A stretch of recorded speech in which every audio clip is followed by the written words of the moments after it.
இவைகளில் அன்பே பெரியது. இவைகளில் அன்பே பெரியது.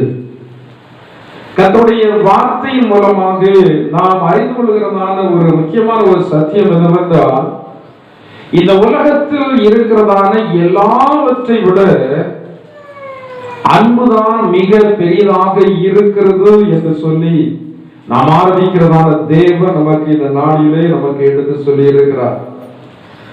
முதலாவதாக ஆண்டவர் இயேசு நம்மீது வைத்ததான அன்பு. இந்த ஆண்டவர் இயேசு நம்மீது வைத்ததான அன்பினால் தான் நமக்காக ஜீவனை கொடுத்து நம்முடைய ஆத்மாவை ஆண்டவர் மீட்டு எடுத்தார். இதை விசுவாசிக்கிறதான ஜனங்களுக்கு ஆண்டவர் ரட்சிப்பை கட்டளையிட்டு இருக்கிறார். இன்னைக்கு அநேகருக்கு பெற்றிருக்கிறதான ரட்சிப்பை குறித்து கூட என்ன இருக்கிறது? சந்தேகம் இருக்கிறது. நான் சிறுவனாக இருக்கும்போது என்னை பார்க்கிற அநேக ஜனங்கள் கேட்பார்கள், ரட்சிக்கப்பட்டிருக்கிறியா ரட்சிக்கப்பட்டிருக்கிறியான்னு சொல்லி கேட்பாங்க. தந்தை போச சபையை சார்ந்ததான குடும்பமாக இருந்தபடினால கடந்து போயிருக்கிறதான இடத்துல எல்லாம் ரட்சிக்கப்பட்டிருக்கிறாயா ரட்சிக்கப்பட்டிருக்கிறான்னு சொல்லி கேட்பார்கள். பிள்ளைகள் ரட்சிக்கப்பட்டு விட்டால் பெற்றோர்களுக்கு இருக்கிறதான சந்தோஷத்திற்கு அளவே கிடையாது. அதனால அநேக சாட்சி சபையில நான் என்னுடைய மகன் ரட்சிக்கப்படுவதற்காக ஜெபித்தேன், ஆண்டவர் என்னுடைய மகனை ரட்சித்தார், என்னுடைய மகளை ரட்சித்தார் என்று சொல்கிறதான சாட்சியை குறித்து அதிகமாக அந்த நாட்களில் கேள்விப்பட முடியும். ஆனா இன்றைக்கு உள்ளதான சாட்சிகள் அப்படிப்பட்டதான சாட்சி இல்லை. வியாதி சுகமானது தேவைதான், அந்த சாட்சி தேவை.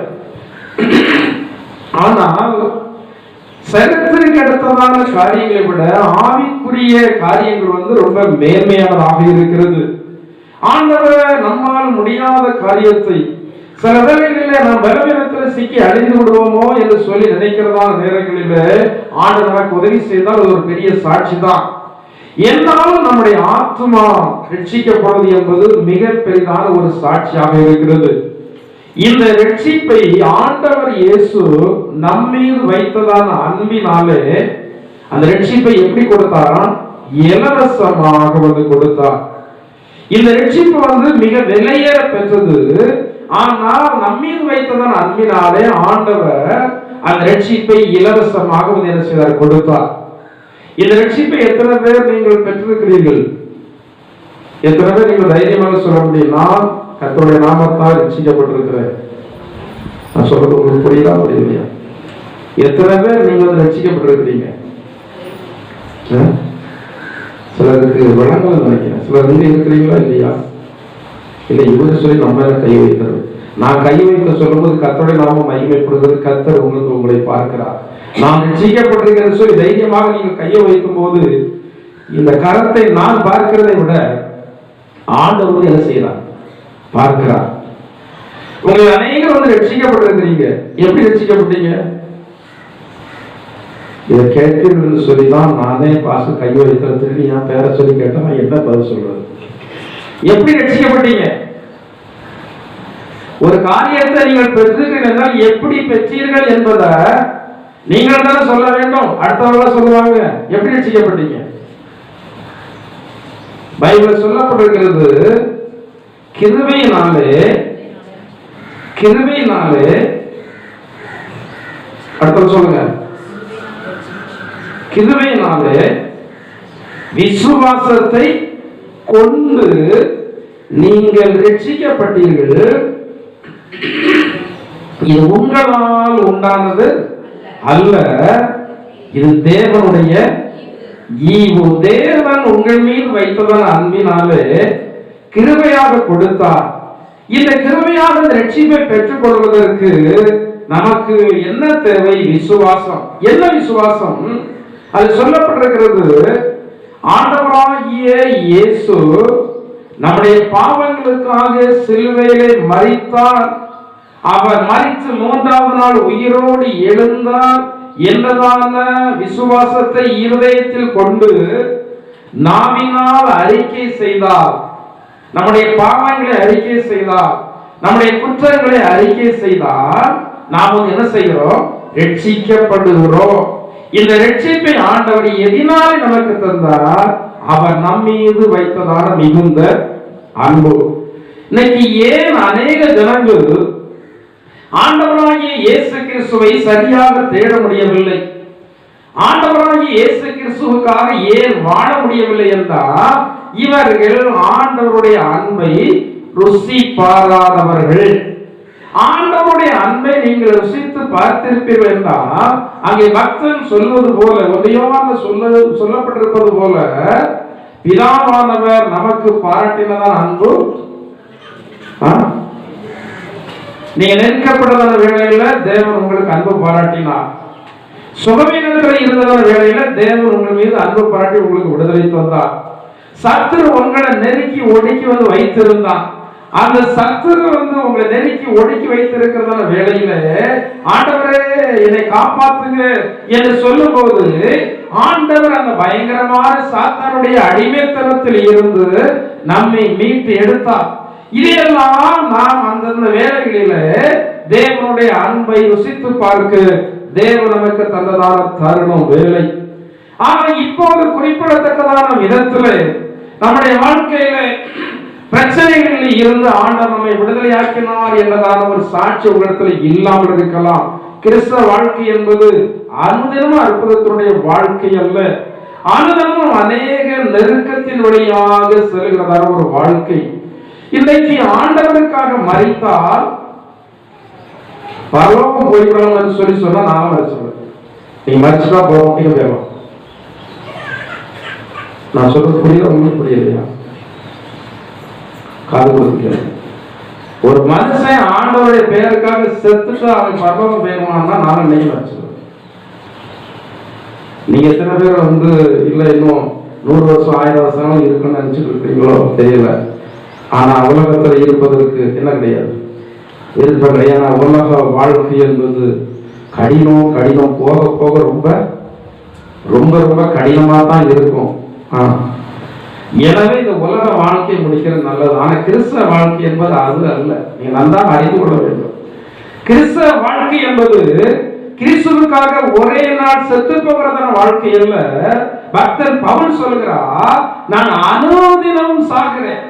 கிறிஸ்தவ வாழ்க்கை என்பது அனுதினமும் செத்து செத்து உயிர் பிழைக்கிறது போல ஒரு கடினமான ஒரு வாழ்க்கையாக இருக்கிறது. ஆனால் ஆண்டவராகிய இயேசு கிறிஸ்து நம்மோடு இருக்கிறபடினால அந்த வாழ்க்கை நமக்கு போக போக என்ன செய்து விடுகிறது, பழகி போய் விடுகிறது. இது போக போக பழகி போய் விடுகிறபடினால நாம் அந்த பிரச்சனையை குறித்து நினைத்து பார்த்து கொண்டு இருப்பதே இல்லை. நாம் எப்போது யாரை நினைக்கிறோம்? எந்த ஒரு மனுஷன் எதை நினைக்கிறானோ அந்த நினைவு அவனை வந்து என்ன செய்யும், கொடுமையாக சித்திரவதைப்படுத்தும்.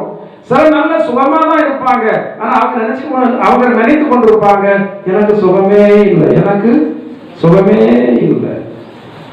பார்க்கிறவங்க உங்க மூஞ்ச பார்த்த உடனே உனக்கு என்ன ஆச்சு, நீ நல்லா இருந்த மாதிரி இல்லையே, நல்லா இருந்த மாதிரி இல்லையே. ஒரு 4 பேர் சொல்லித்தான் போதும், இவன் நடமாடி கொண்டிருந்ததான ஆட்களும் வந்து என்ன செய்வாங்க, படுத்துருவாங்க. நினைவு சிந்தை, நீங்கள் கர்த்தரை நினையுங்கள், கர்த்தரை சிந்தியுங்கள். நிச்சயமா நடந்து கொண்டே தான் இருக்கும். நம்முடைய வாழ்க்கையில சூழல நிறைய காரியம் நடந்து கொண்டே தான் இருக்கும். கடல்ல கப்பல் போய்கொண்டிருக்கும், ஆனா சுற்றி அலைகள் இருந்து கொண்டே தான் இருக்கும். அந்த கப்பல் வந்து சரியாக வந்து இயக்குகிறதான மாலுமியினால் இயக்கப்படும் என்றால் அது சரியான ஒரு திசையிலே கடந்து போய் அது இலக்கை சென்று அடையும். உங்களுடைய வாழ்க்கையில ஆண்டவர் இருப்பார் என்றால் உங்களை சரியான ஒரு வழியில ஆண்டவர் நடத்தி அவர் முடிவிலே மகிமையிலே சேர்ப்பார். சரி, ஆண்டவர் இயேசு நம்மீது வைத்ததான் அன்பு மிக மிக பெரியது.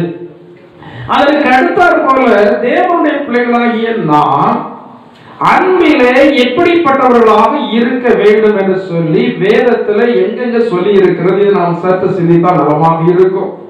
நம்முடைய ஆண்டவராகிய இயேசு கிறிஸ்து சூரியனாக இருக்கிறார், அவர் நீதியின் சூரியனாக இருக்கிறார். திருச்சபை என்பது சந்திரனாக இருக்கிறது. இந்த திருச்சபை சந்திரனாக இருக்கிறபடினாலே சந்திரன் எவ்விதமாக இந்த சூரியனிடத்தில் இருந்து வெளிச்சத்தை எடுத்து இரவு வேளையிலே பிரகாசிக்கிறதோ அதே போல திருச்சபையில் இருக்கிறதா தேவனுடைய பிள்ளைகள் நீதியின் சூரியனாகிய ஆண்டவராகிய இயேசு கிறிஸ்துவினுடைய அன்பை எடுத்து ஜனங்கள் மத்தியிலே சபை மத்தியிலே நாம் பிரதிபலிக்கக்கூடியவர்களாக இருக்க வேண்டும். அதற்காகத்தான் தேவன் நம்மை தேர்ந்தெடுத்திருக்கிறார். இந்த 1 கொரிந்தியர் 13ஆம் அதிகாரத்திலே நீங்கள் 1 - 8 வரைக்கும் நீங்கள் வீட்டில் போய் குறித்து வைத்து நீங்கள் வாசித்து பாருங்கள். அன்பினுடைய தன்மையை குறித்து அங்கு தெளிவாக சொல்லப்பட்டிருக்கிறது. இந்த தன்மைகள் தேவனுடைய பிள்ளைகளுடைய வாழ்க்கையிலே அவசியம் இருக்க வேண்டும். கடைசி நாட்களிலே மனிதர்களுக்கு என்ன இருக்காது? அன்பு தனது பொதுவாக சொல்லியிருக்காங்க. அப்படிதான் சொல்லியிருக்கு. கிறிஸ்துவின் அன்பு அப்படி சொல்லல, மனுஷின் அன்பு அப்படி சொல்லல, ஆவிக்குரிய அன்பு அப்படி சொல்லல. மொத்தமா சொல்லி இருக்கிறது. மத்தேயு 24:12 சொல்லப்பட்டிருக்கிறது. வாசியுங்கள்.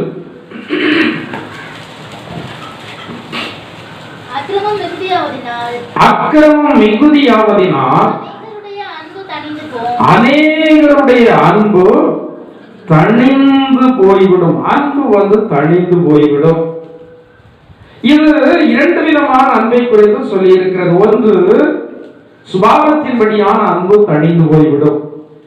இன்னொன்று ஆவிக்குரிய அன்பு, கிறிஸ்துவனுடைய அன்பும் தணிந்து போய்விடும். ஏனென்றால் இது என்ன காலம்? கடைசி காலம். மனிதர்கள் எல்லாரும் வாழ விரும்புவது தவறல்ல. எல்லா மனிதரும் நன்றாக இருக்க வேண்டும், இதை ஆண்டவர் விரும்புகிறார். நான் விரும்புகிறது தவறல்ல. ஆனால் இன்றைக்கு தான் வாழ வேண்டும் என்பதற்காக தன் மீது வைத்திருக்கிற அன்பினாலே மற்றவர்களை விரோதிக்கிற, பகைக்கிற இந்த செயல்கள் தான் இந்த பூமியில இன்றைக்கு அதிகமாக இருக்கிறது. ஒரு காலத்துல ஒரு சகோதரன் பேச மாட்டான் என்கிற வார்த்தையை கேட்பது மிகவும் அரிதான ஒரு காரியம். ஏனென்றால் ஆரம்ப நாட்களிலே வசதி வாய்ப்பு இருந்ததோ இல்லையோ, பணமுறை இருந்ததோ இல்லையோ, ஆனா மனிதர்களுக்கு ஆகாரம் வஸ்திரம் இருந்தால் போதும், அவர்கள் திருப்தியோடு வாழ்ந்தார்கள். அடுத்தவர்கள் மீது பொறாமை இல்லை, அடுத்தவர்கள் அபகரிக்க இவர்களுக்கு விருப்பம் இல்லை. எனவே எல்லாரும் எப்படி வாழ்ந்தாங்க? அந்யோன்யமாக ஐக்கியமாக வாழ்ந்து வந்தார்கள். இதற்காக சில குடும்பத்துல 4 சகோதரன் 5 சகோதரன் இல்லாத 6-7 பேர் எதற்காக ஒரே குடும்பத்தில் ஆண்டவர் பிறக்க செய்கிறார்? ஏன் இந்த குடும்பத்தில் இல்லாதபடி தனியாக ஆண்டவர் பிறக்க செய்திருக்கலாமே? அந்த குடும்பத்தில் பிறக்க செய்வதற்கான காரணம் என்ன? சகோதரர்கள் ஒருவருக்கொருவர் அன்பும் ஐக்கியமாக இருக்க வேண்டும். ஒரு நபர் அன்பாக இருக்க வேண்டும் என்று சொல்லி விரும்பினால், இந்த அன்பாக யார் இருக்க வேண்டும் என்று சொல்லி விரும்புகிறார்களோ அவர்கள் அநேக தியாகங்களை பண்ண வேண்டியது இருக்கும், அநேக சங்கடங்களை பண்ண வேண்டியது இருக்கும். ஆனால் அமிதமாக நீங்கள் இருப்பதற்கு நீங்கள் முடிவு எடுத்திருந்தால்தான் உடன் பிறந்தவர்களிடத்தில் உங்களால் அன்பாக இருக்க முடியும். வேதம் சொல்கிறது, கண்ட சகோதரனிடத்துல சொல்லுங்க, நீங்களே சொல்லுங்க, அன்பு கூறாதவன் உங்க சகோதரனிடத்துல, உடன் பிறந்த சகோதரனிடத்தில் அன்பா இருக்க விரும்புகிறீர்களா? விரும்பலையா? சகோதர சகோதரி எல்லாத்துக்கும் சேர்த்து சொல்றேன். விரும்பலையா? என்ன கவனம் ஜாக்கிரதை. வேதம் சொல்றது, கண்ட சகோதரனிடத்தில் அன்பு கூறுங்க. இந்த கண்ட சகோதரனிடத்துல நீங்கள் அன்பு கூற விரும்பினீர்கள் என்றால் குறைந்தபட்சம் ஜெபமாவது பண்ணுவீர்கள் அல்லவா? நான் ஜெபம் பண்றேன், ஆண்டவரே மரணம் வரைக்கும், ஜீவன் இருக்கிற வரைக்கும் சகோதர சகோதர அன்பு இல்லாம இருந்துவிடவே கூடாது. பல காரணங்கள் இருக்கலாம். சொல்வார்கள் அல்லவா, கெட்ட போனா முட்டை போக. ஒரே குடும்பத்தில் இருக்கும் நிறைய பிரச்சனைகள் இருக்கதான் செய்யும், நிறைய குறைகள் இருக்கதான் செய்யும், இல்லாமல் இருக்காது. ஆனா தேவனுடைய பிள்ளைகள் எல்லா குறைகளையும் மறந்து உடன் பிறந்தவரிடத்தில் நீங்கள் அன்பு ஐக்கியமாக இருக்க வேண்டும் என்று வேதம் விரும்புகிறது, வேதம் போதிக்கிறது. இந்த வேத போதை நீங்கள் கேட்டால் அந்த வேத வார்த்தை வசனம் உங்களை நிச்சயமாக என்ன செய்யும்? மேன்மைப்படுத்தும். ஒரு மனுஷன் உலகத்துல இருந்து இவன் கடந்து போகும்போது ஒண்ணுமே கொண்டு போகவே முடியாது. சில குடும்பங்கள்ல நான் பார்க்கும்போது அவர்களை உடன் பிறந்த சகோதர சகோதரத்துல அன்பு ஐக்கியமாக இருக்கிறத பார்க்கும்போது எனக்கு சந்தோஷமாகத்தான் இருக்கும். சிலருக்கு உடன் பிறந்தவர்கள் சந்தோஷமா இருந்தா என்ன செய்யாது பிடிக்காது. இரு சந்தோஷமா பேசிக்கிட்டு வச்சிருக்கேன், கொஞ்சம் ஒரு நாள் ஆகட்டும், 2 நாள் ஆகட்டும், அதற்கு நான் வேட்டு வைக்கிறேன். அப்படி ஒரு நினைப்பு இருக்கும் என்றால் உங்களுக்குள்ள பரிசுத்த ஆவியானவர் இல்லை. பொல்லாத ஆவி வேதத்தில் சொல்லப்பட்டிருக்கிறது அல்லவா, பொல்லாதனால் உண்டாயிருந்து நீதிமானாகிய ஆபேலை கொலை செய்த காயினுடைய ஆவி சிலருக்குள் இருக்கிறபடினால இவர்களால் சகோதர சகோதரத்துல அன்பா இருக்க முடியவில்லை. நீங்கள் எதை எதிர்பார்த்து அன்பு செலுத்துவீர்கள் என்றால் எதிர்பார்த்தது கிடைக்காத போது உங்களால் அன்பாக இருக்க முடியாது. தேவனுடைய பிள்ளைகளுக்கு ஒரே ஒரு சட்டத்தினாலே, அதாவது ஆண்டவராகிய இயேசு கிறிஸ்து நமக்கு தந்திருக்கிற சட்டத்தினாலே நாம உடன் பிறந்தவரிடத்துல என்ன கூற வேண்டும்? பாஸ்டர் நான் அன்பா தான் இருக்கணும் விரும்புகிறேன் பாஸ்டர். அவங்க என்ன செய்யறாங்க? சில வேளைகள்ல சிலருக்கு எத்தனை சுபாவம் இருக்கும் சொல்லுவாங்க, 7 சுபாவம் அவளுக்கு அப்படின்னு சொல்லுவாங்க. எப்போதும் ஒரே மனநிலைமையில தியானம் செய்கிறது இல்லை. சில சொல்லுவாங்க என்ன விட்டு மூட் அவுட் பார்த்துடுவாங்க. சில மனைவிமா நல்ல நேரத்தை பார்த்துடுவாங்க. கணவன் இப்பதான் மூட் அவுட் இல்லாம நல்லா இருக்கிறார், இப்பதான் போய் என்ன செய்ய வேண்டும், பேச வேண்டும் என்று சொல்லி அவர் பல நாட்களாக சிந்தித்ததான காரியங்கள் அந்த நேரத்தில் பேசி சம்மதிக்க வைத்து விடுவார். அதே போல பிள்ளைகளும் பெற்றோர்கள் நல்ல மனமகிழ்ச்சியாக இருக்கிறவர்கள், நல்ல மூடு இருக்கிற நேரத்துல இந்த பெற்றோரிடத்துல போய் தங்களுடைய விருப்பத்தை சொல்லி நிறைவேற்றிக் கொள்வார்கள். அப்போ பலரும் பல்வேறு விதமான மூடுகளில் இருப்பாங்க. ஆனா சில நேரங்களில் சரியில்லாத மூடு இருக்கும்போது நீங்க நியாயமா போய் ஒரு வார்த்தையை சொன்னாலும் அவங்க தான் என்ன செய்வாங்க, விழுவாங்க. உடனே நம்ம மாறி பதில் சொன்னா அங்க என்ன வந்துடும், பிரச்சனை வந்துடும், வாக்குவாதம் வந்துடும். நான் அப்படியே விட்டு விலகி விட்டோம்னா நாம் எப்போது எப்படி இருந்து கொள்ளலாம், அன்பா இருந்து கொள்ளலாம். சரி, அப்ப அநேகருடைய அன்பு என்ன செய்கிறது, தணிந்து போகிறது. ஏன்னா இது என்ன காலம், கடைசி காலம். இந்துக்காரங்க சொல்லுவாங்க இது என்ன காலம்,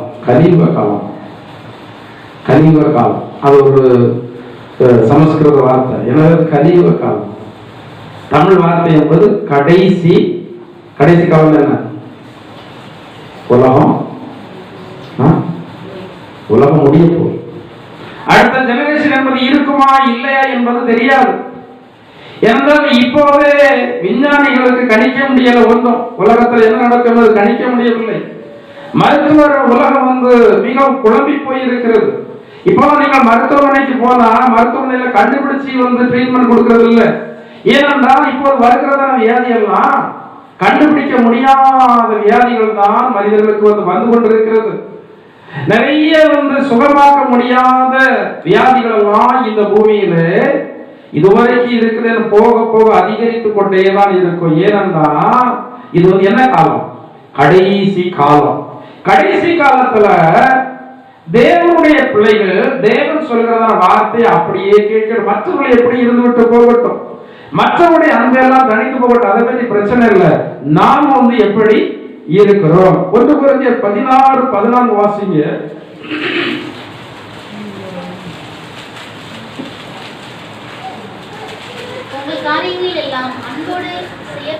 உங்கள் காரியங்கள் எல்லாம் அன்போடே செய்யப்பட கடவுள். என்ன செய்தாலும் ஒரு நபருக்கு என்ன செய்தாலும் நீங்க அதை எப்படி செய்யணும், அன்போடு செய்யும்.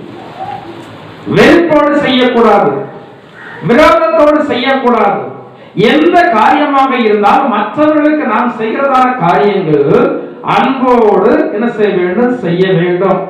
1 பேதுரு 1:22 வசனத்தில் சொல்லப்பட்டிருக்கிறது, அன்பா இருக்கிறவர்கள் வாசிங்க 1 பேதுரு 1:22.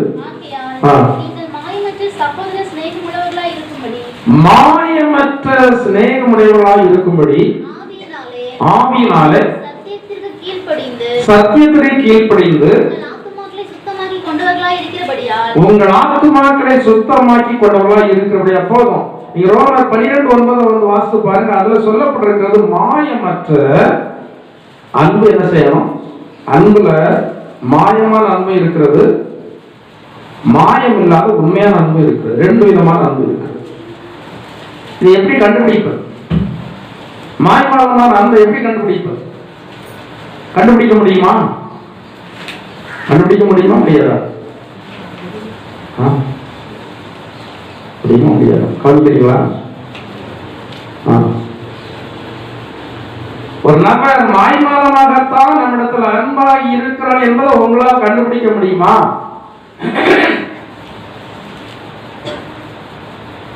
அவ்வளவு லெதுவாக கண்டுபிடிக்க லெதுவாக என்னை பொறுத்தவரை கண்டுபிடிக்க முடியாதுன்னு தான் நம்ம சொல்ல வேண்டியிருக்கு. ஏன்னா மாய்மாலமான அன்புகள் இந்த பூமியில நிறைய இருக்கிறது என்பது எப்பவும் தெரிகிறது என்றால் அவருடைய செயல்களினுடைய முடிவை பார்க்கும்போது தெரிகிறது. செயல் ஆரம்பிக்கும் போது நமக்கு தெரியவில்லை, ஆனா செயலுடைய முடிவை பார்க்கும்போது தெரிகிறது இவனுக்கு என்ன இல்லை அன்பு. வேதத்துல 2 விதமான ஸ்திரீகளை குறித்து வேதத்துல வந்து நாம பார்த்தா இந்த மாயமான அன்பு, மாயமில்லாத அன்பை குறித்து அங்கு அறிந்து கொள்ள முடியும். முதலாவது மாயமில்லாத அன்பை குறித்து நான் உங்களுக்கு சொல்லுகிறேன். நீங்கள் வந்து 1 சாமுவேலுடைய புத்தகம் 18ஆம் அதிகாரம் 20வது வசனத்தை வாசியுங்கள்.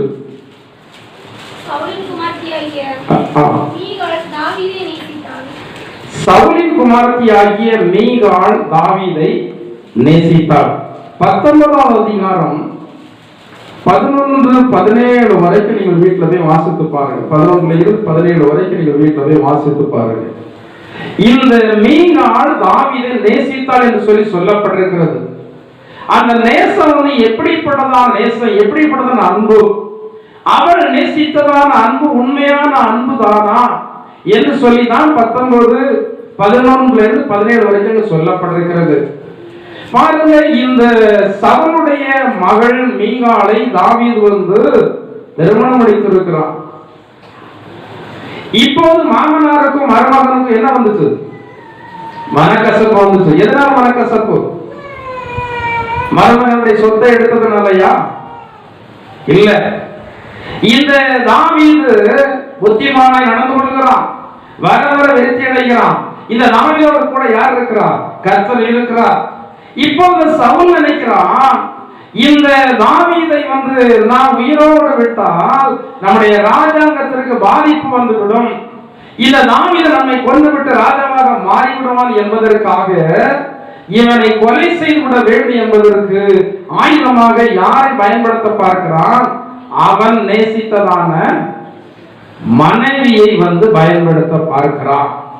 அந்த மீகாள் வந்து நல்லதொரு ஸ்திரீ. தகப்பனை விட யார் அதிகமாக நேசிக்கிறார்? தாவீதை வந்து அதிகமாக நேசிக்கிறார். இப்போது இந்த தாவீது அவனுடைய வீட்டில் மகிழ்ச்சியாக சந்தோஷமாக இருக்கிறதான வேளையில இந்த சவுலிடத்திலிருந்து ஆள் அனுப்பப்படுகிறது. இந்த தாவீதை எங்க அழைத்து கொண்டு போகணும்? இந்த சவுலுடைய வீட்டுக்கு அழைத்து கொண்டு போக வேண்டும். மீகாளுக்கு தெரிந்து விட்டது, இந்த நம்முடைய கணவனை கொல்வதற்கு தான் இவர் கூப்பிடுறார் என்று சொல்லி அறிந்த உடனே இவள் என்ன செய்தா? வந்து அவள்கிட்ட சொல்றா. என்ன சொன்னான்? தாவீது சுகவீனமாக இருக்கிறார், அவரால் வர முடியாது. திரும்ப அடுத்தாற்போல் ஆள் அனுப்பப்படுது. அவன் சுகவீனமாக இருந்தாலும் பரவாயில்ல, கட்டளோடு தூக்கிட்டு வந்துருங்க என்று சொல்லி. சுகவீனமாக இருந்தாலும் பரவாயில்லை, கட்டளோடு தூக்கி கொண்டு வந்து விடுங்கள் என்று சொல்லி. இதற்கிடையில தாவீதுடைய மனைவி மீகாளுக்கு தெரிந்து விட்டது, நம்முடைய தகப்பன் சவுல் எடுத்த முடிவை மாற்ற மாட்டார். எனவே தாவீது கொலை செய்யப்படுவதற்கு முன்னதாக தாவீதுக்கு அந்த செய்தியை அறிவித்து இந்த தாவீதை அனுப்பிவிட வேண்டும் என்று சொல்லி இவள் என்ன செய்தார்? அனுப்பிவிட்டார். உண்மையான ஒரு அன்பு உண்மையான ஒரு சிநேகம் இந்த மீகாலுக்கு யார் மேல இருந்தது?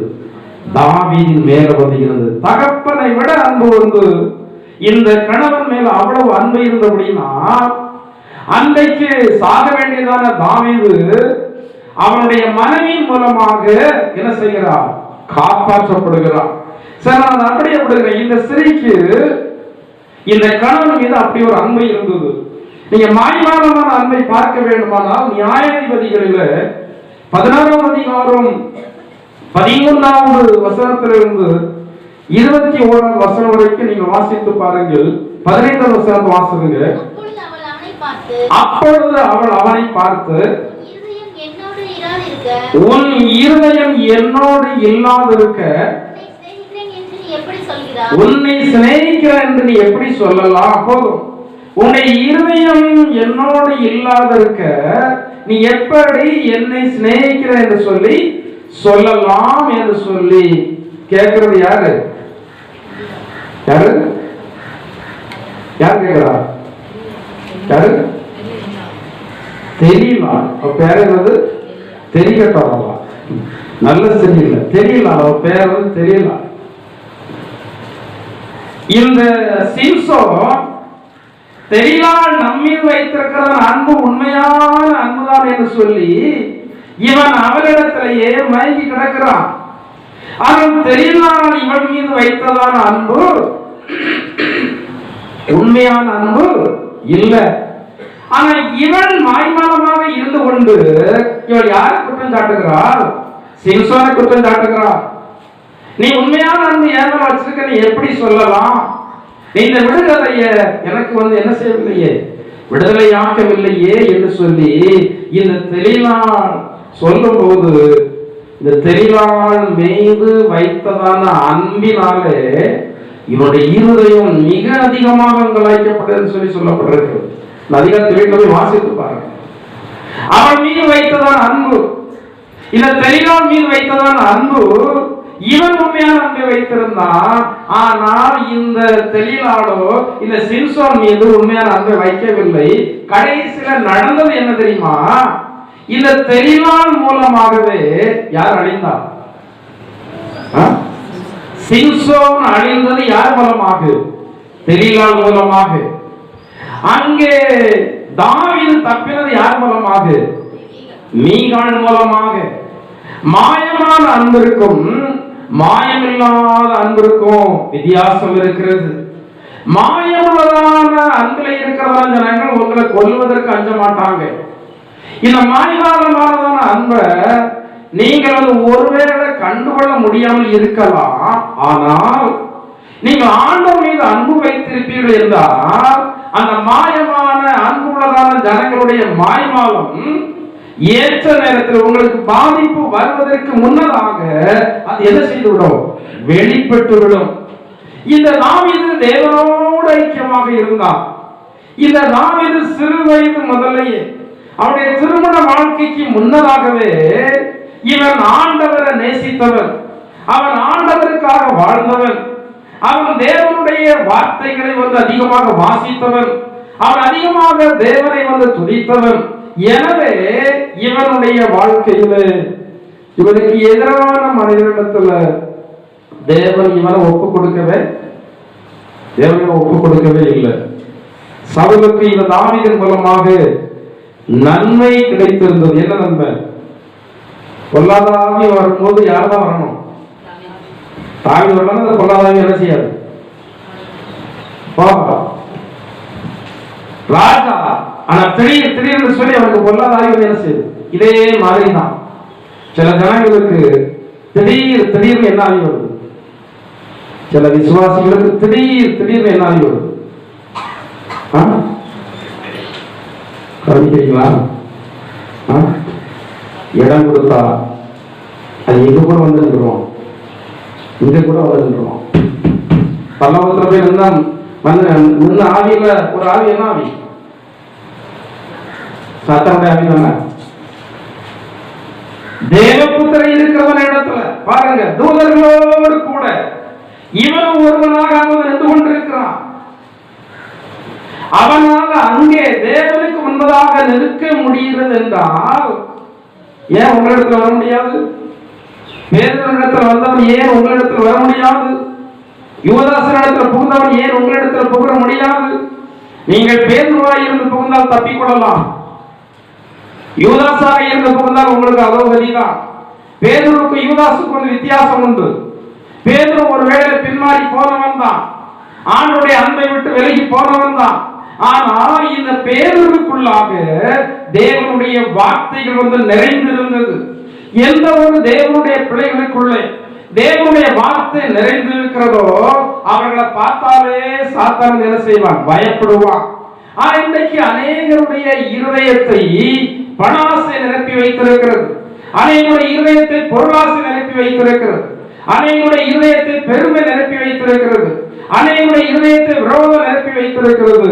தேவையில்லாத அநேக குப்பைகளினாலே இன்னைக்கு சாத்தான் உங்களுடைய இருதயத்தை நிறைத்து உங்களுடைய ஆத்மீக ஜீவியத்தை கெடுத்து உங்களுக்கு வர வேண்டியதான அநேக நன்மைகளை கெடுத்து முடிவிலே உங்களை எங்கே கொண்டு போவதற்கு முயற்சி பண்ணி கொண்டிருக்கிறான். முடிவிலே உங்களை நரகத்திற்கு கொண்டு போவதற்கு முயற்சி பண்ணி கொண்டிருக்கிறான். உங்களுடைய இருதயம் முழுவதும் தேவனுடைய வார்த்தை என்ன செய்ய நிரம்பி இருக்க வேண்டும். அப்போது நீங்கள் சாத்தானுடைய கைப்பாவையாக மாற மாட்டீர்கள். அநேக வேலைகளிலே ஊழியங்களுக்கு மிக அதிகமாக வலதுகை கொடுக்கிறதான ஜனங்களை கூட சில வேலைகளே சாத்தான் கரத்தில் என்ன செய்யலாம் எடுக்கிறான். இதை நீங்கள் நன்றாக அறிந்து கொள்ள வேண்டாமா? சில வேலைகளில் என்னையும் சாத்தான் கையில தான் எடுக்கிறான் என்று சொல்லி நீங்கள் ஒத்துக்கொள்ள முடியுமா? இல்ல பாஸ்டர், நான் எவ்வளவு பெரிய ஆள், எத்தனை வருஷம் விசுவாசி, இரண்டெல்லாம் சாத்தான் அது என்னிடத்துல ஒரு நாளைக்கு முன்னாடி ஒருத்தங்கிட்ட சொன்னேன், உங்களிடத்துல பொல்லாதாவே பயங்கரமாக வந்து வேலை செய்யறான், கவனமாக இருக்கணும். அவங்க என்ன தெரியுமா சொன்னாங்க? அதாவது சிலருக்கு வில் பவர் இருக்கும். வில் பவர் உள்ளவங்க சாத்தான நிற்க முடியாது. ஏன்னா சாத்தான வந்து வல்லமையில கூடனவன் இயேசுவே தள்ளிடலாம்னு சொல்லிட்டு தானே அங்கெல்லாம் தூக்கிட்டு போனான், மலையில தூக்கிட்டு போறான், உத்தரிக்கையை கொண்டு போறான், அவர் பற்றி பேசிட்டு இருக்காங்க. அவரே விளக்கலாம்னு சொல்லுகிறது தான் சாத்தானுடைய சூழ்ச்சி. அப்போ அவங்க சொன்னாங்க, இல்ல என்ன இடத்துல வர முடியுமா? என்ன இடத்துல வரவே முடியாதுன்னு சொல்லி சொன்னாங்க. நான் அழைத்து சொன்னேன், இந்த நிலவரத்தில் நீங்கள் இருப்பீர்கள் என்றால் கட்டாயம் உங்களை மேற்கொண்டான், ஆண்டோட்டத்தோடு விலக்கினான், ஆளுகை செய்தான், கடைசியில் ஆளை அழைத்து விட்டான், நரகத்தின் வாசியாக மாற்றி விட்டான். அந்த நேரத்தில் வந்து அவர்களுக்கு தெரியாவிட்டாலும் அனுபவமுள்ளதான தேவனுடைய ஊழியர்கள் சொல்கிறதான வார்த்தை அவர்கள் கேட்டு நான் என்ன செய்ய வேண்டும் அதை கேட்டார்கள் அல்லவா? பேதுரு பிரசங்கம் பண்ணும்போது ஆண்டவர்மாரே ரட்சிக்கப்படுவதற்கு நாங்கள் என்ன செய்ய வேண்டும் என்று கேட்டார்கள் அல்லவா? அப்படி உங்களுக்குள்ளாக கேள்விகள் வந்து உருவாக வேண்டும். இல்ல கேள்வி உருவானா தேவன் தக்க பதிலை தருவார். அந்த கேள்வி உருவாகாவிட்டால் அநேக வேலைகளில் சாத்தான் உங்களை வந்து என்ன செய்வான்? கைப்பாவையாக எடுத்து பயன்படுத்துவான்.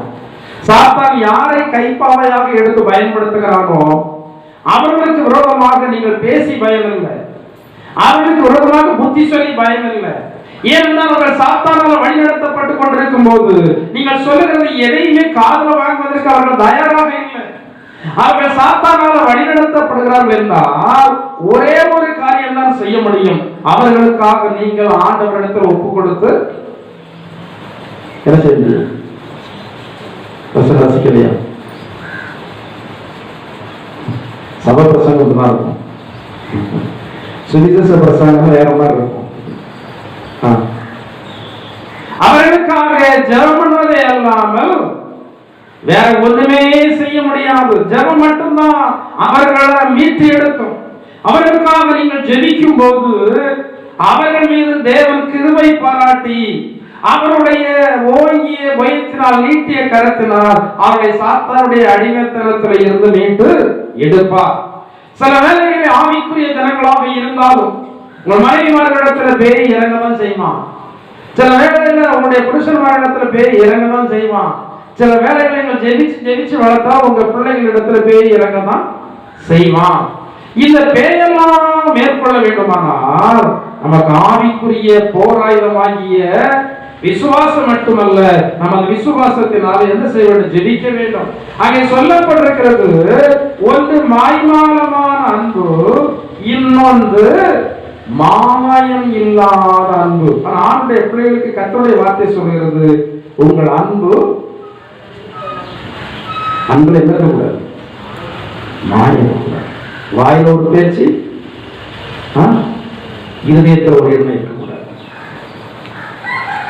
பைபிள்ல ஒரு தேவனுடைய மனுஷன் சொல்லுகிறார், என்னுடைய நாவினுடைய வார்த்தை என்னுடைய இருதயத்தினுடைய உண்மைக்கு ஒத்து இருக்குன்னு சொல்றார்.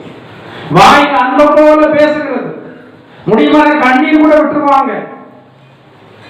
சிலர் கண்ணீர் எங்க இருந்து வரணும் தெரியாது. ஒரு கண்ணீர் விடுவதற்கு கையில கிளிசரின் வச்சுட்டே இருப்பாங்க, அது நமக்கு புரியல. கிளிசரின கண்ணில் பட்ட உடனே வந்து தண்ணியா வந்து கண்ணு ஊத்தும். எப்படி வருதோ இந்த ஆளுங்க நமக்கு அன்பினுடைய நடிப்பு வந்து இன்றைக்கு நிறைய இருக்கிறது.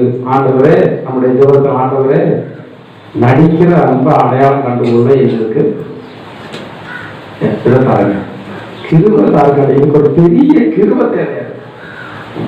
அந்த கிருபை வந்து நம்மெல்லாம் அவ்வளவு எளிதாக தப்ப முடியாது. அநேக வேலைகளில் அந்த கிருபை இருந்தபடினால்தான் பைபிள்ல சொல்லப்பட்டிருக்கிறது மாதிரி கண்ணீர் அடித்தது நாம் தப்பினோம் என்று சொல்கிறதான கதையில சில வேலைகளில் போலியான மாயமான அன்புள்ள ஜனங்களால் பாதிக்கப்படாதவாறு தேவன் நம்மை என்ன செய்தார்? தப்புவித்தார். சரி, இதில் சொல்லப்பட்டிருக்கிறது மாயம் இல்லாத அன்புள்ளவர்களாய் இருக்கிறது. ரோமர் 12:9 சொல்லப்பட்டிருக்கிறது. அடுத்தபடியாக 2 தீமோத்தேயு 3ஆம் அதிகாரம் 3ஆம் வசனத்தை வாசியுங்கள்.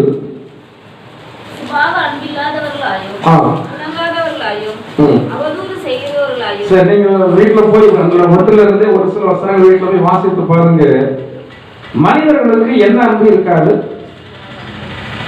உண்மையிலே உங்களுக்கு சுபாவம் இருக்கா? சுபாவம் இருக்கா இல்லையா? சுபாவம்னா என்ன? சுபாவம்னா என்ன?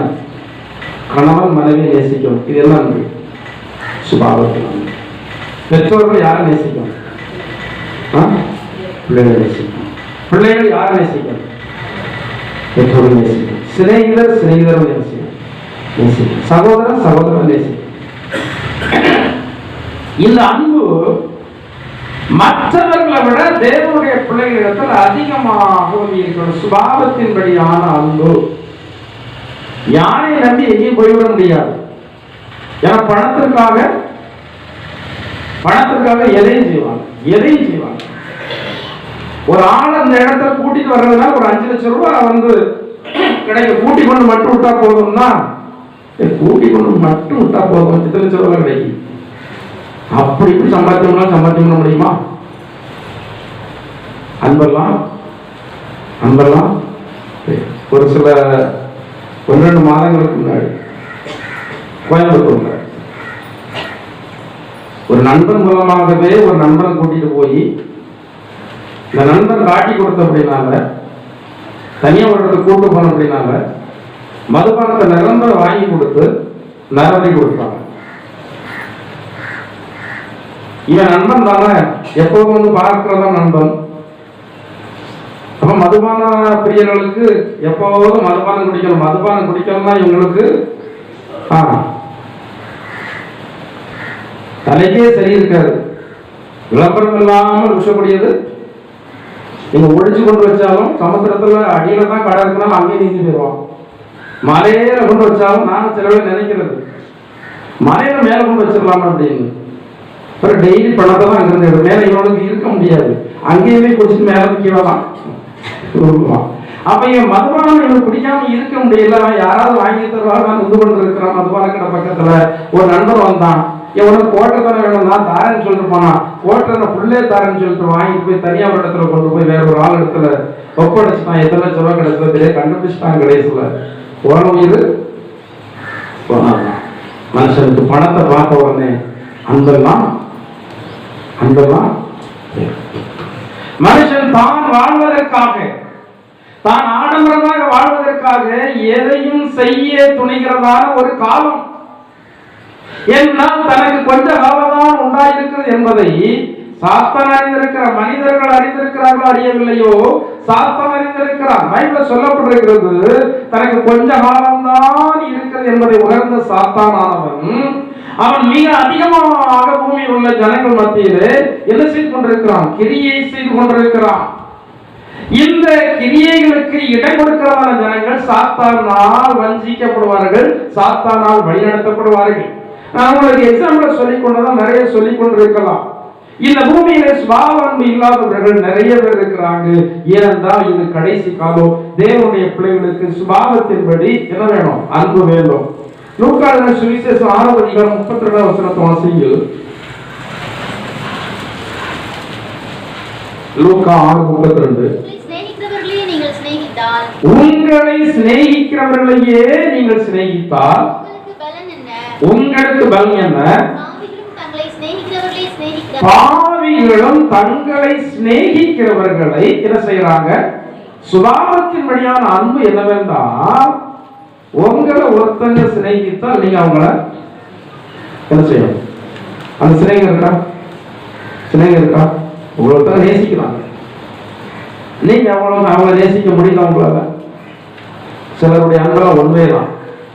சிலர் அவங்கள நேசித்து என்னத்தை கொடுத்தாலும் வாங்கி கொள்வாங்க.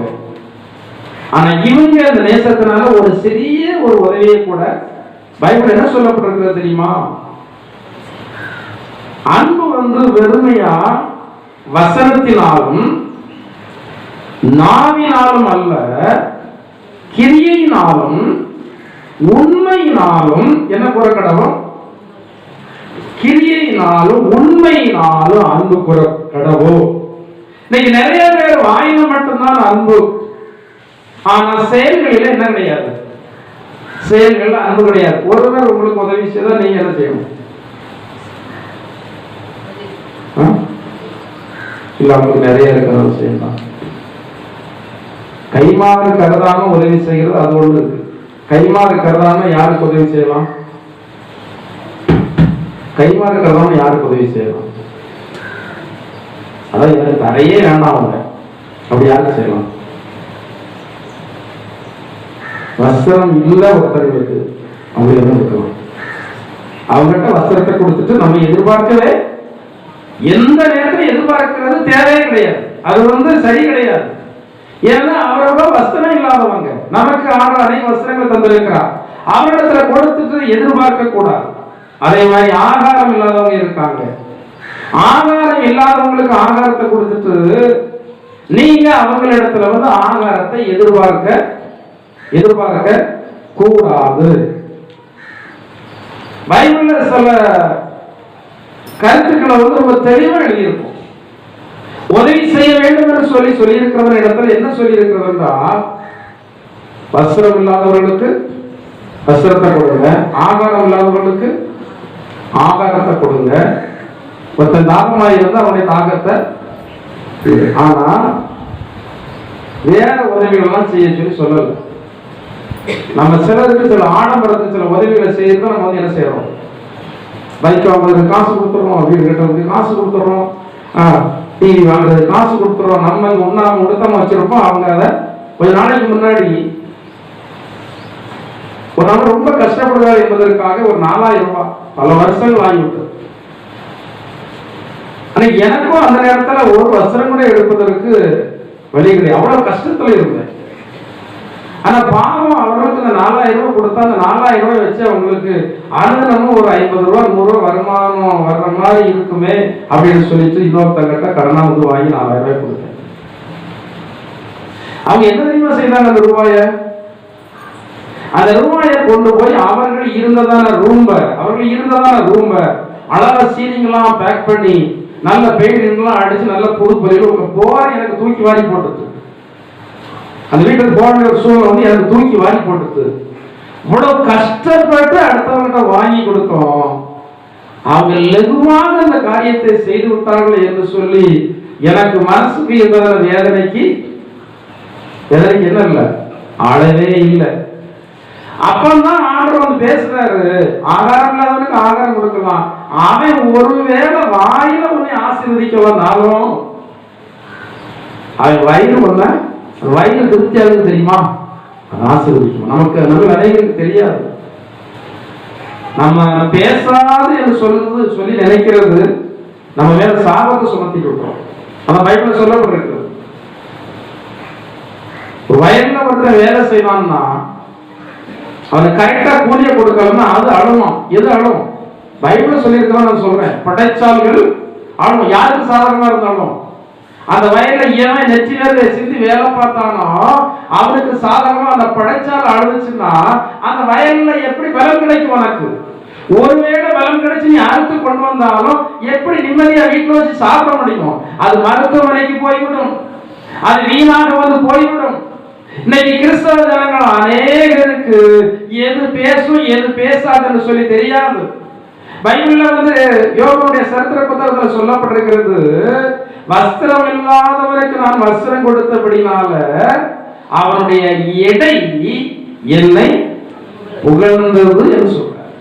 இந்த எடை புகழணும்னா ஏற்கனவே வஸ்திரம் உள்ளவனுக்கு நீங்க வஸ்திரம் கொடுக்க கூடாது, வஸ்திரம் இல்லாதவனுக்கு கொடுக்கணும். வஸ்திரம் உள்ளவனுக்கு நீங்க கொடுத்தா உங்க கண்ணு முன்னாடியே அது எங்கேயாவது வேலையில கிடக்கும். ஆனா வஸ்திரம் இல்லாதவனுக்கு நீங்க ஒரு கிழிஞ்ச வஸ்திரத்தை கொடுத்தா கூட அது பெருசா இல்லையா? சின்ன சின்ன காரியம். நான் தஞ்சாவூர்ல இருக்கும்போது ஒரு கவனிக்கிறீங்களா, தஞ்சாவூர் ஊழியத்தில் இருக்கும்போது ஒரு வஸ்திரம் ஒரு இடத்துல ரொம்ப அழுக்க கிடந்தது, சும்மா கீழே தான் கிடந்தது. தூக்கி பார்த்தா ஒரே ஒரு இடத்துல சின்னதா ஒரு கிளிசல், மற்ற இடம் எல்லாம் நல்லா இருக்கு. காக்கி கலர் அதிகமா எல்லாரும் என்ன செய்ய மாட்டாங்க, பயன்படுத்த மாட்டாங்க. நான் அடிக்கடி பார்க்கிறேன், ஒரு நபர் அந்த சபையில் அடிக்கடி ஜோனிட்டே போவார், தனியா உட்காந்து ஜோன்ட்டு போவார். அப்ப அவருடைய வஸ்திரத்தை பார்க்கும்போது ரொம்ப பழைய வஸ்திரம், நிறைய இடத்துல கிழிஞ்சு தச்சு போட்டிருக்கிறாரு. அப்ப எனக்கு கிழிக்காச்சு, இது கிழிஞ்சிருந்தாலும் பரவாயில்ல, கீழே தனிதான் கிழிஞ்சிருக்கு, எனவே நம்ம அதை தச்சு துவச்சி கொடுப்போம் அப்படின்னு சொல்லிட்டு நான் அதை எடுத்து துவச்சி தச்சு அவருக்கு அயன் பண்ணி நல்ல புது ட்ரெஸ் மாதிரி அப்படி சொல்லிதான் கொடுத்தாரு. கீழே லேச பரவாயில்ல, அவருக்கு இருந்த வஸ்திரத்தை விட இது ரொம்ப நல்லா இருந்த உடனே அவர் வாங்கிட்டு அவருடைய முகத்துல ஒரு 1000 வாட்ஸ் பல்பு, அந்த பல்பெல்லாம் எரிஞ்சு அவருடைய இடம் புகழ்ந்ததுனாலதான் இன்னைக்கு அத்தனை ட்ரெஸ், பழைய ட்ரெஸ் போடுறதுக்கு ஆள் ஆயத்தமா இருந்தா எத்தனை ட்ரெஸ்னாலும் கொடுக்கலாம். ஏன்னா வேண்டாங்க அங்க எழுத்து இருக்காரு, வேண்டாம் ட்ரெஸ் தந்திருக்காரு. பல வருடங்களுக்கு முன்னாடி 2 பழைய பேண்டும் 2 பழைய ஷர்ட் தான் வச்சிருந்தேன். ஆனா ஆண்டவர்களுக்கு எத்தனையோ பேருக்கு வஸ்திரம் கொடுக்க உதவி செய்திருக்கிறார் என்றால் சிலருடைய எடை என்ன செய்து புகழுங்க. அது நான் கையில வாங்கி கொடுத்தது கூட இல்லை, ஆனா அது வேஸ்டா இருக்கு. இன்னைக்கு எவ்வளோ பணத்தையும் பொருளையும் அநேகர் வேஸ்ட் பண்றாங்க, ஆகாரத்தை வேஸ்ட் பண்றாங்க, வஸ்திரத்தை வேஸ்ட் பண்றாங்க. அத யாருக்காயும் கொடுத்தால் பிரயோஜனம் உண்டு. உங்களிடத்தில் வஸ்திரம் அதிகமாக வைத்திருக்கிறீர்களா, நன்றாக துவச்சி கொண்டு போங்க. எந்த வஸ்திரம் கொடுத்தாலும் வாங்குவதற்கு ஏர்வழியில இடம் இருக்கிறது. நேர கை காட்டி கொஞ்சம் முன்னாடி ஒரு ட்ரஸ்ட் இருக்கிறது, திருக்குறங்குடிக்கு போற கை காட்டி கொஞ்சம் முன்னாடி இங்க இருந்து போகும்போது இடது பக்கத்துல ஒரு ட்ரஸ்ட் இருக்கிறது, மெயின் ரோட்ல. அதுல எழுதி போட்டிருக்கிறாங்க, பழைய வஸ்திரம் வாங்கப்படும் என்று சொல்லி எழுதி போட்டிருக்காங்க. காசு தர மாட்டாங்க. உங்களால பயன்படுத்த முடியாத நல்ல துவச்சி அயன் பண்ணி சின்ன பிள்ளைகளுக்குள்ளதோ பெரிய ஆட்களுக்குள்ளதோ யாருக்குள்ளதா இருந்தாலும் சரி, அங்க என்ன செய்ய கொண்டு கொடுங்க. என்ன செய்யணும்? பயன்படும். எவ்வளவு பேர் வஸ்திரம் இல்லாம இருக்கிறாங்க, ஆனா நம்ம அனைவரும் எவ்வளவோ வஸ்திரத்தை வைத்திருக்கிறோம். அப்ப வஸ்திரம் இல்லாதவர்களுக்கு வஸ்திரம் கொடுத்தால் இணைப்புகளும், ஆகாரம் இல்லாதவர்களுக்கு ஆகாரம் கொடுத்தால் வயிறு உங்களை ஆசீர்வதிக்கும். இதெல்லாம் வேதத்தில் சொல்லி இருக்கிற சத்தியங்கள். இதை விசுவாசித்து நீங்கள் செய்தால் அந்தந்த காரியங்களில உங்களுக்கு குறைவுபடாதபடி ஆண்டவர் என்ன செய்வார்? வழி நடத்துவார். நேசிக்கிறவர்களை நீங்கள் நேசிக்க வேண்டிய சுபாவத்தின் அன்பு. அடுத்தாற் போல லூக்கா 15:11-32 வரைக்கும் நீங்கள் வீட்டில் போய் வாசித்து பாருங்க. இது தகப்பனுடைய அன்பை குறித்து சொல்லப்பட்டிருக்கிறது. பெற்றோர்கள் பிள்ளைகளை நேசிக்கிறது நீங்க எதுல காட்டுறீங்க? பிள்ளைகளை நேசிக்கிறது எதுல காட்டுறீங்க? சாப்பாடு போட்டு வஸ்திரம் வாங்கி கொடுத்து படிக்க வச்சா முடிஞ்சுதான்? முடிஞ்சுதா? இன்னைக்கு அப்படி சில சொல்லுவாங்க, நான் தான் சின்ன வயசுல ரொம்ப கஷ்டப்பட்டேன், என் பிள்ளை கஷ்டமே வரக்கூடாது. வாழ்க்கை என்பது கஷ்டம் தான் பைபிள்ல சொல்லப்பட்டிருக்கிறது. நீங்க நல்லா இருந்தாலும் உங்க பிள்ளைகளுக்கு கஷ்டம்னா என்ன என்பதை சொல்லி கொடுக்கணும். பணம் கையில இருந்தாலும் நீங்க கேட்டதெல்லாம் நீங்க வாங்கி கொடுப்பீர்கள். அந்த வேதத்துல சொல்லப்பட்டிருக்கிறது, தன் இஷ்டத்திற்கு கொடுக்கப்பட்டதான பிள்ளை. விரும்பினதெல்லாம் நீங்கள் அன்பா இருக்கிறோம் என்று சொல்லி வாங்கி கொடுத்தா அந்த பிள்ளைகள் கஷ்டம் என்பதே தெரியாமல் வளர்ந்துவிடும். ஒரு மனிதனுக்கு கஷ்டமும் தேவை என்பது அந்த பிள்ளைகள் அறிந்திருந்தால் தான் வரும் நாட்களில் அவர்கள் ஒரு குடும்பமாக ஆகும்போது அந்த குடும்பத்தை நேர்த்தியாக நடத்த அவர்களால் முடியும். எல்லா கஷ்டமும் தெரிந்திருக்கணும். எனக்கு தெரியும் துணை இல்லாத கஷ்டம்னா என்ன, சாப்பாடு இல்லாத கஷ்டம்னா என்ன, இதெல்லாம் எனக்கு தெரியும். தெரியாமல் இல்லை, நினைச்சவனுடைய பிள்ளைகளுக்கு வாங்கி கொடுப்போம் என்றால் பிள்ளைகளிடத்தில் அன்பா இருக்கிறோம் என்று சொல்லி நீங்கள் சொல்ல முடியாது.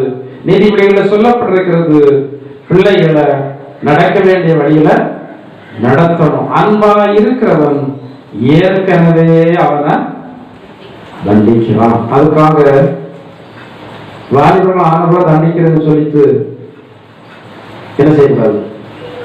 அடிக்கக்கூடாது. வாலிபர்கள் ஆனதற்கு பிறகு அடியை விட எதுதான் அதிகமா உரைக்கும்? வார்த்தை வந்து அதிகமாக உரைக்கும். வார்த்தை வந்து அதிகமாக உரைக்கும். ஆனா சின்ன வயசுல பிள்ளைகளை கட்டாயம் சொல்லுவாங்க, அவங்களும் பிள்ளை அடிச்சு வளர்க்க மாட்டாங்க, அடுத்தவர்களையும் அடிச்சு விட மாட்டாங்க. சில இடத்துல தகப்பன் அம்மாவை அடிக்க விட மாட்டான்.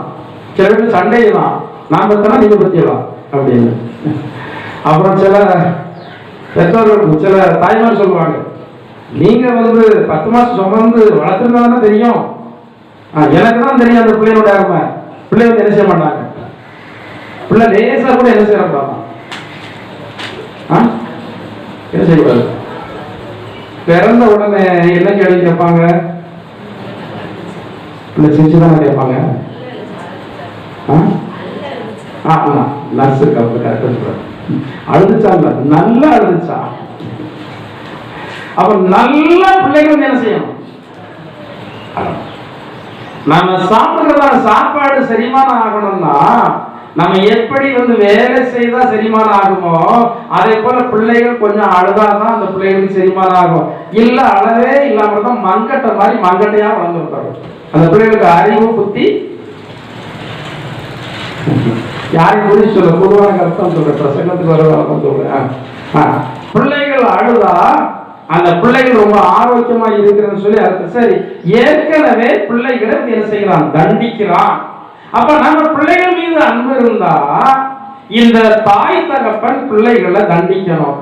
பெரிய பிள்ளைகள் ஆயிடுச்சா இந்த பிள்ளைகளை கூப்பிட்டு வச்சு இப்ப யார மாறிடும்? நம்ம நண்பனா மாறிடும்.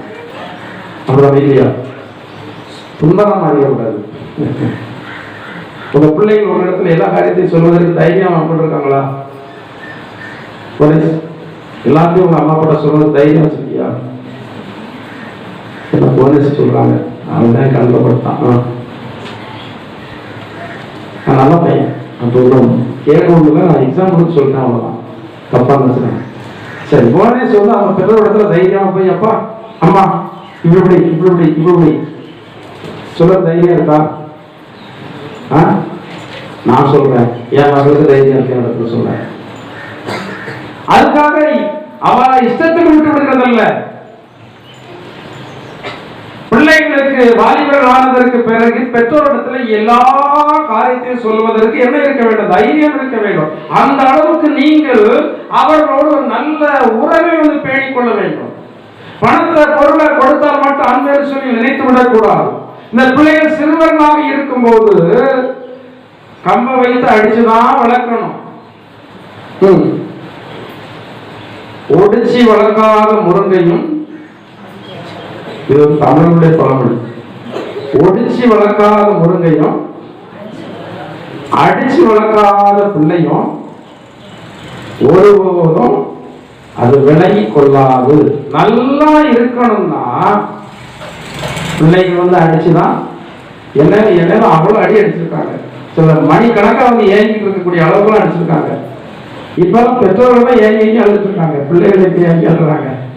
நேரே தனக்கு மாதிரி தான் வந்து நடந்து கொண்டு இருக்கிறது. சரி, நிறைய காரியங்கள் சொல்ல வேண்டி இருக்கிறது. நான் இதோடு உங்களுக்கு அந்த பகுதியை முடிக்கிறேன். பெற்றோருடைய அன்பு எபேசியர் 5:25 கணவன் மனைவி மேல் வைக்கிறதா அன்பு. 1 தீமோத்தேயு 5:4 பிள்ளைகள் பெற்றோர்கள் மீது வைக்கிறதா அன்பு. இது வந்து சுபாவப்படியான அன்பு. தேவ அன்பை குறித்து ஒரு சில காரியங்களை நான் உங்களுக்கு சொல்லிவிடுகிறேன். தேவ அன்பு ரோமர் 8:28 நீங்கள் வாசித்தால், தேவனும் மீது நீங்கள் வந்து அன்பு வைத்திருந்தால் சகல நன்மை உண்டாக வந்து நடைபெறும். ரோமர் 5:5 இந்த தேவனுடைய அன்பு பரிசுத்த ஆவியினால தான் நம்முடைய இருதயத்தில் ஊற்றப்பட்டிருக்கிறது. கிறிஸ்துவனுடைய அன்பு உங்களுக்கு வேணும்னா நீங்க எதை பெற்றுக்கணும்? மற்ற எல்லா மார்க்கத்தில் உள்ள ஜனங்கள் மற்ற மனுஷர்கள் மீது வைக்கிறதான அன்பு இருக்கும். கிறிஸ்தவர்கள் மற்ற ஜனங்கள் மீது வைக்கிறதான அன்புக்கு வித்தியாசம் இருக்கு. இன்னைக்கு எல்லா மதத்திலையுமே கஷ்டப்படுற ஜனங்களுக்கு உதவி செய்யணும். ஆனா இந்த கிறிஸ்டியானிட்டியில மட்டும் அவங்க எல்லாரும் செய்யறதான உதவிய ரொம்ப மேன்மையாக செய்யறாங்க. பாருங்க, அன்னை தெரசா, கிரகம் ஸ்டெயின்ஸ் பாதிரியா அன்னை தெரசா அவர்கள் கிறிஸ்துவனுடைய அன்பு அவர்களுக்கு இருந்தபடினால தெருவுல பொண்ணு புழலாம் பிடிச்சிருக்கிறதான ஜனங்கள் எல்லாம் கூட்டிட்டு போய் கழுவி அதெல்லாம் அவ்வளவு லெகுவா நம்மால முடியாது. யாருடைய கிரகம் ஸ்டெயின்ஸ் அவர் வந்து கொலை செய்தாங்க இந்த தீவிரவாதிகள். அவருடைய வேலை என்ன? தொழு நோயாளிகளுக்கு, அதாவது குஷ்டரோகம் உள்ளதான மனிதர்களுக்கு அவர் வந்து என்ன செய்தார்? பணியாற்றி கொண்டிருந்தார். அதெல்லாம் ரொம்ப அருவருப்பாக இருக்கும். அதெல்லாம் என்ன அன்பு? கிறிஸ்துவனுடைய அன்பு பரிசுத்த ஆவியினால் தான் ஊற்றப்படுகிறது. இந்த அநேக விதமான காரியங்களை குறித்து உங்களுக்கு சொல்ல வேண்டிய சமயம் இல்லை. நான் இதோடு முடிக்கிற வரப்போகிற நாட்களிலே மற்றொரு காரியங்களை பார்க்க கர்த்தர் உதவி செய்வாராக. இந்த நாளிலே ஆண்டவராகிய இயேசு கிறிஸ்துவின் பிள்ளைகளுக்கு சுபாவத்தின்படி இருக்க வேண்டியதான அன்பின் காரியங்களை உங்களுக்கு போதித்திருக்கிற கர்த்தர் இப்படிப்பட்டதான நல்ல அனுபவங்களை உங்களுக்கு தந்தபடி நடத்துவார். ஹல்லேலூயா. எல்லாரும் முழங்கால் படியிட்டு, ஆண்டவரே அன்புதான் பெரிது என்று சொல்லி நாங்கள் கேள்விப்பட்டோம். ஆண்டவருடைய வார்த்தையில சொல்லி இருக்கிறது. முதலாவது நீங்கள் எங்கள் மீது வைத்ததான மாபெரும் அன்பிற்காக நாங்கள் நன்றியோடு சோத்திரிக்கிறோம். ஆண்டவரே உம்முடைய அன்பை பிரதிபலிக்கிறதான சுபாவத்தை கர்த்தர் எங்களுக்கு இந்த நேரத்துல நீங்க வெளிப்படுத்துறீங்க. வார்த்தை மூலமாக எல்லாம் எங்களுக்கு நீங்க வெளிப்படுத்துறீங்க. ஆண்டவரே இதன்படி நடக்கத்தக்கதாக தேவனை கிருபைதாருங்க என்று சொல்லி ஆண்டவரிடத்தில் ஒப்புக்கொடுத்து ஹல்லேலூயா. ஹல்லேலூயா. அன்பின் பரலோகத்தின் ஆவே நல்ல இயேசுவே, இந்த நாளிலே திருப்பாதத்திலே கடந்து வந்து இயேசுவினுடைய மகத்தான நாமத்தை ஆராதிக்க மகிமைப்படுத்த கிருபை செய்தபடியால் ஸ்தோத்திரிக்கிறோம். ஆராதனை ஆசீர்வாதத்தை எங்களுக்கு தந்தீரு. உம்மை நாங்கள் நன்றியோடு ஸ்தோத்திரிக்கிறோம். ஆண்டவரே கேட்ட சத்தியம் நடக்கத்தக்கதாக தேவன் நாமே எங்களுக்கு பரிசுத்த ஆவியானவருடைய பலனை கர்த்தர் தர வேண்டுமாறு ஜெபிக்கிறோம். ஆண்டவரே ஒவ்வொரு கிறிஸ்துவனுடைய அன்பினால் நிரப்பப்படத்தக்கதாக தேவன் தாமே ஒவ்வொருவருடைய இருதயத்திற்குள்ளே பரிசுத்த ஆவியினாலே கிறிஸ்துவனுடைய அன்பை ஊற்ற வேண்டுமாறு ஜெபிக்கிறோம். ஆண்டவரே எல்லாரையும் கர்த்தர் ஆசீர்வதித்து அனுப்புங்க. வராத ஜனங்கள் நாட்கள் அழைத்து வாரும். ஆண்டவரே சமீபத்தில் தோட்டத்தில் இருக்கிற எல்லாரையும் கர்த்தர் காத்துக் கொள்வீராக. ஆண்டவரே கொடிய வியாதிகளுக்கு எங்கள் எல்லாரும் விலைக்கு காத்துக் கொள்ளுங்க. சத்துடைய வஞ்சை கிரியைகளுக்கு எங்கள் எல்லாரும் விலைக்கு காத்துக் கொள்ளுங்க. ஆண்டவரே என்னுடைய போக்குவரவு பிரயாணங்கள் எல்லாவற்றிலையும் உங்களுடைய பாதுகாப்பை தர வேண்டுமாறு சிந்திக்கிறோம். வருகை தாமதிக்குமானால் மறுபடியும் ஒரு முறை திருசலை கடந்து ஆராதிக்கு கிருபைதாருங்க. வருகை இருக்கும் மனமே எதிர்கொண்டு வரத்தக்கதான ஜீவியத்தை தந்து தேவன் தாமே வழிநடத்த வேண்டுமாறு இயேசுவின் நாமத்தால் ஜெபிக்கிறோம். ஜீவனுள்ள பிதாவே, ஆமென். உட்காருவோம்.